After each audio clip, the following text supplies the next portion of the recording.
the complete collapse of global peace talks. I mean, just headlines screaming about an impending energy crisis, and futures markets are in absolute freefall. Oh, yeah, pure panic. Right. And then you sit down, you watch the tape, and the stock market is cheering and rallying by lunch. It's wild. Welcome to Market Recap. I'm Daniel. And I'm Mira. Today we are unpacking a day of just absolute neck-snapping market whiplash. Monday, April 13th, 2026.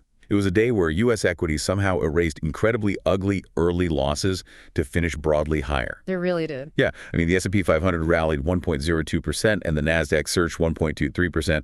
And all of this happened while the globe narrowly avoided a worst-case scenario for energy markets. So we're going to get into exactly how that happened, the underlying mechanics of algorithmic panic, and what it all means for your portfolio's underlying assumptions. It really was a tale of two entirely different markets, Daniel, and divided by just a few hours.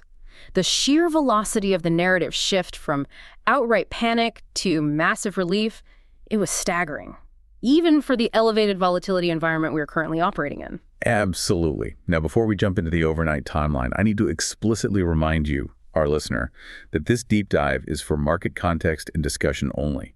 We are here to unpack the narrative and the underlying mechanics of what happened today, but this is not personal investment advice or an investment recommendation.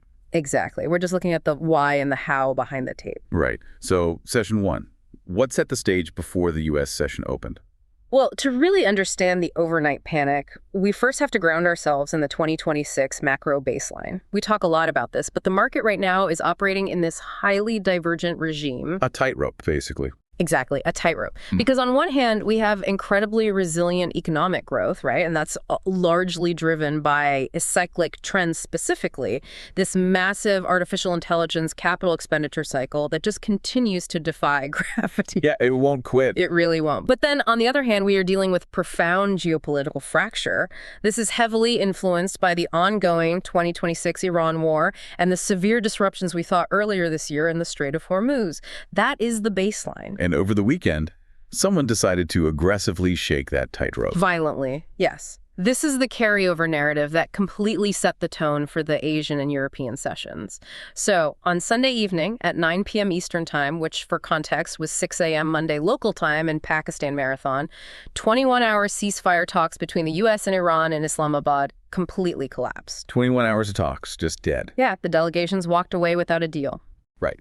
And when you have an energy market that is, desperately pricing in a fragile ceasefire, a public collapse like that is going to cause immediate shockwaves. But I really want to talk about how those shockwaves actually propagate through the market today in 2026. Yeah. Because it's not a bunch of human traders on a floor yelling at each other anymore. No, not at all. And if we look at the textbook, academic reaction to this event, the failure of those talks destroyed any hopes for immediate peace. From a strict macroeconomic modeling perspective, a prolonged conflict in that specific region triggers massive, immediate inflation and energy supply fears. Because of the choke point. Exactly. The Strait of Hormuz handles roughly 20% of global oil consumption. So the algorithms reacted exactly as the textbooks say they should. And they react in milliseconds. Precisely. They use natural language processing to scan the headlines. They read the phrase talks collapse, map that to their predefined geopolitical risk parameters, and immediately execute pre-programmed risk-off trades. Which just cascades. Right. In the Asian markets in the early European hours, Brent crude oil gapped significantly higher. It spiked right past that critical $100 per barrel threshold.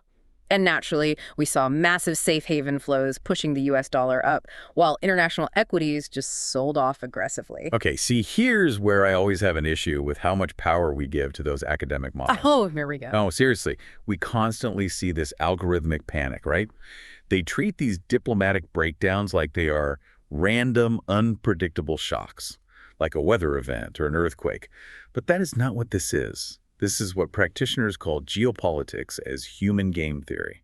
That is a crucial distinction, I'll admit. The models tend to treat diplomacy as a binary variable. It's either deal or no deal rather than a fluid, ongoing negotiation. Exactly. These aren't random variables. Think about it like a chess computer playing against a human master. Right. The computer calculates the raw point value of the pieces on the board. If it loses a knight, it recalculates its win probability downward instantly. Right. It's just pure math to the machine. Exactly. But the computer doesn't understand psychological intimidation. It doesn't understand the concept of a bluff or a strategic walkout.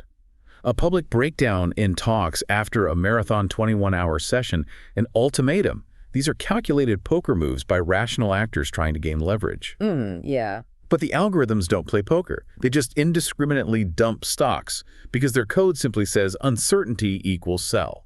That is the glaring flaw in the code, and it's really where models based on the efficient market hypothesis break down. I have to concede that. The academic models struggle to price in the nuances of human game theory. Because humans are messy. Exactly. The models assume a static outcome from a highly dynamic negotiation. So initial market reactions to geopolitical headlines are blunt and incredibly rigid, largely because algorithms lack the sophisticated context of human strategy. Right. It's this illusion that the machine knows something we don't, when in reality, it's just reacting faster to a highly incomplete picture. And that incomplete picture is exactly what set us up for the massive reversal we saw just a few hours later. Which brings us to the next chapter of this wild day.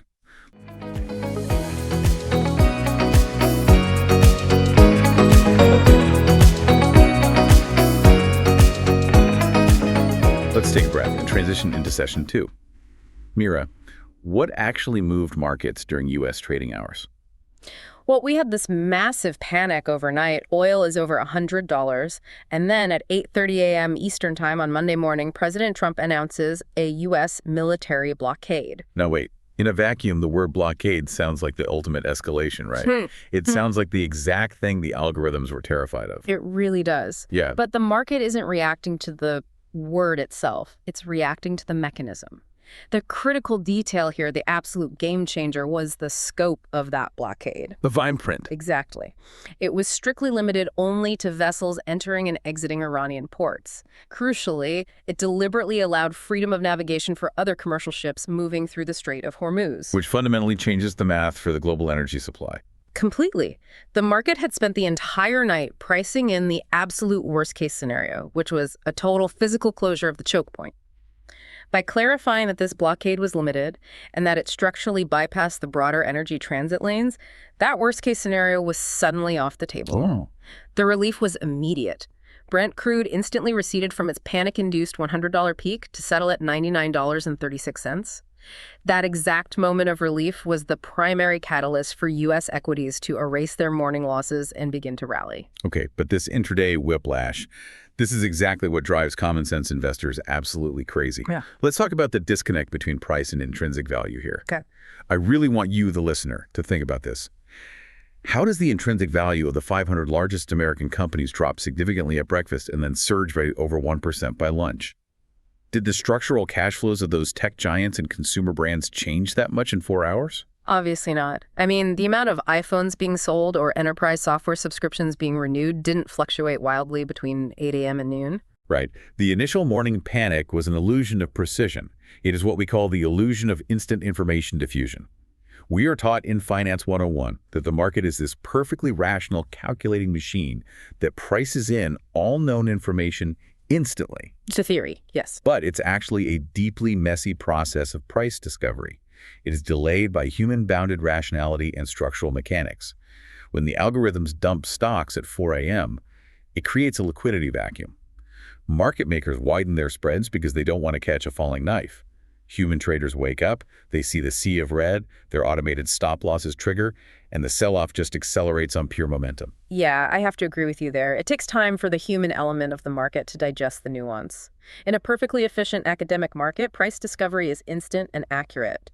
But today proved that true price discovery is a grueling, messy process. It's a bloodbath sometimes.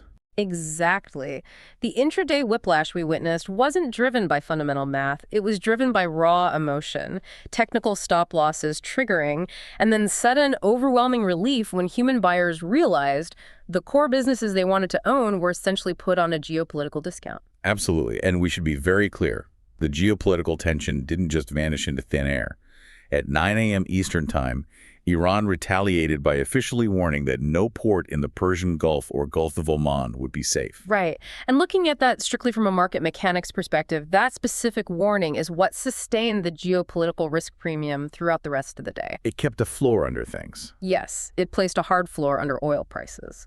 So even though we had the relief from the limited nature of the U.S. blockade, that reciprocal warning prevented a complete energy sell-off. It is exactly why Brent crude is still hovering just under that $100 mark. The market is discounting the worst-case scenario, but it is certainly not pricing in peace. Not at all. So while all this geopolitical chess is happening and dictating the broader index moves, we also got a very stark economic reality check right here at home. Yeah. Because it's not all just international headlines driving the tape today. No, the domestic data was significant. Yeah. Moving from the Middle East to the domestic economy at 10 a.m. Eastern Time, the National Association of Realtors, the NAR, released their existing home sales report. March sales fell 3.6%. But the real shocker wasn't the monthly dip. It was their forward guidance. That was brutal. The NAR drastically cut its 2026 growth forecast from 14% down to just 4%. That is a massive structural downward revision. It really is, Daniel, and it perfectly connects to our broader macro thesis about the consequences of this current interest rate environment. This data proves that structurally higher mortgage rates are doing sustained, measurable damage to housing volume. Volume being the key word there. Exactly. We aren't just talking about a temporary dip in buyer enthusiasm. This is a fundamental repricing of real estate activity driven by the lock-in effect. Let's explain that mechanism, actually, because it's fascinating and incredibly frustrating for anyone trying to buy a home right now. The lock-in effect basically means that if you bought or refinanced a home 3 or 4 years ago at a 3% mortgage rate, you are financially trapped in that house. You can't afford to move. Right. If you sell it today to upgrade or downsize, you have to take on a new mortgage at roughly 7 or 8%. So nobody sells. Inventory plummets to historic lows, which keeps prices artificially high while actual transaction volume just absolutely freezes. Spot on. The housing market isn't functioning based on normal supply and demand dynamics anymore. It is frozen by the cost of capital. And this cooling real economy data is exactly what contributed to the 10-year Treasury yield actually ticking down to 4.29% today. No, that makes sense. Yeah. Bond investors are seeing this destruction in housing volume, and they're betting that it will eventually cool broader inflation. It also weighed heavily on the real estate sector today, which ended up capping some of that broader tech-led market optimism we saw in the indices. Yeah, and just to quickly round out that domestic picture, we had a few other data points that confirmed this gently cooling vibe. Just a flurry of reports. Yeah, at 10 a.m. Eastern Time, the Bureau of Labor Statistics released state unemployment data. Then at 12 p.m. Eastern, we got the White House Council of Economic Advisors report. And at 1 p.m. Eastern, the New York Fed published its operations report. Right. We don't need to get bogged down in the minutia of these, but collectively, they served as background noise that confirmed a cooling labor market and reassured bond markets about structural liquidity. By confirming that the system has enough grease in the gears, it kept credit spreads incredibly calm, even while equities and oil were on a geopolitical roller coaster. Right. Okay, let's take a quick breather here.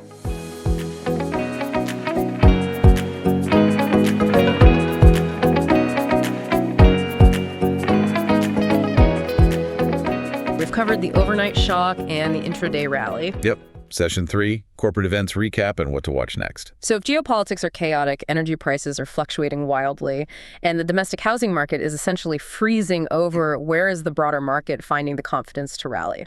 It always comes back to Wall Street's ultimate anchor. Cash flow. Exactly.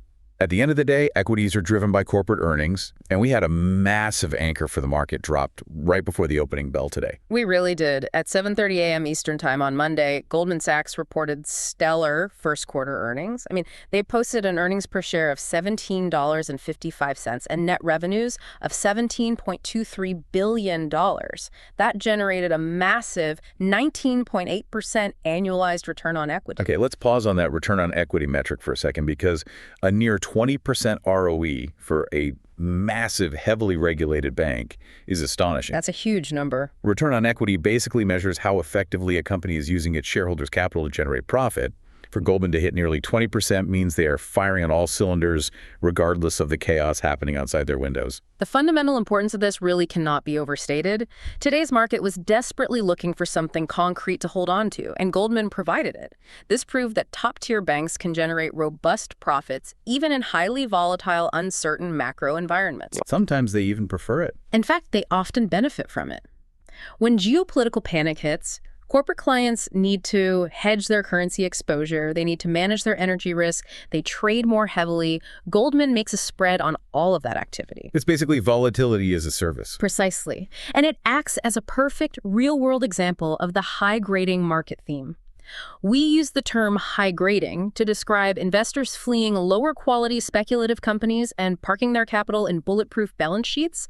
In a world of geopolitical chaos and fluctuating rates, companies with absolute balance sheet quality and operational dominance don't just survive, they thrive. And this is exactly what I call the hopeful edge. So what does this all mean for you, the listener? It means that active, common sense investing actually works. Right. Think about the contrast today. While the passive algorithms were panicking over weekend news out of Pakistan, just dumping everything indiscriminately because they don't understand context, real businesses like Goldman Sachs were busy printing billions of dollars in cash. It's quite the contrast. The fact that the market is inefficient, emotional, and reactive in the short term is the active investor's greatest advantage. If the market perfectly and instantly priced an intrinsic value, there would be no edge. You would never get a chance to buy high-quality companies at a discount during a panic. That's a really great perspective to anchor on. The short-term noise is incredibly loud, but the underlying cash flow generation of elite, high-graded companies remains surprisingly insulated from all the geopolitical theater. Exactly. Which brings me to this. Well, investors, give yourselves a round of applause for surviving a day where ceasefire talks collapsed and the market still decided a naval blockade was actually a bullish buy signal. Oh, man. I mean, it turns out the only thing harder to navigate than the Strait of Hormuz right now is trying to afford an existing home with these mortgage rates. But hey, at least Goldman Sachs printed a massive 20% return on equity today, proving that while world peace might be off the table, Wall Street's profits certainly aren't. I think that perfectly encapsulates the absurdity and the resilience of this market tape. So looking ahead, let's smoothly transition into what we need to watch over the next 24 hours, because there are 5 key items on the radar that could drive the next wave of price discovery. Bring them on. Number 1, the U.S. March Producer Price Index, or PPI, final demand data release. We really need to see how upstream inflation is behaving. If producers are paying more for raw materials, they will eventually pass those costs down to consumers, so this is a crucial leading indicator for inflation. Okay, what's next? Number 2, the IMF World Economic Outlook, April 2026 publication, and its accompanying press briefing. This is going to give us a critical read on global growth expectations amid all this geopolitical fracture we've been discussing. Right. Number 3, the NFIB Small Business Optimism Index release. We've talked about how massive mega-cap companies are surviving, but we need to see how the cost of capital is impacting smaller enterprises. Yeah, Main Street versus Wall Street. Exactly. Number 4, a speaking engagement by Federal Reserve Bank of Chicago President Austin Goolsbee. Always interesting. And number 5, a speaking engagement by Federal Reserve Vice Chair for Supervision Michael Barr. We'll be listening closely to both Fed officials for any subtle shifts in tone regarding the resilience of the economy or the future path of interest rates. It's going to be a densely packed 24 hours of data. It is. And before we go, I want to leave you, the listener, with a final, lingering question to ponder. Today, the market eagerly bought the dip because a military blockade was only limited to Iranian ports, essentially brushing off some truly extreme systemic risks to global energy transit. They just shrugged it off. Right. So if the market has become this conditioned to view any marginal relief as a massive green light buy signal, what happens to these highly elevated equity multiples when a truly unexpected, unspinnable negative shock actually hits, when the bluff isn't a bluff? Wow. That is the million-dollar question for a market seemingly priced for perfection in a deeply imperfect world. Thank you so much for joining us on this deep dive into a truly historic trading day. Drop that into the comments and let us know your thoughts and theories on today's market whiplash. We'd love to hear how you are navigating it all.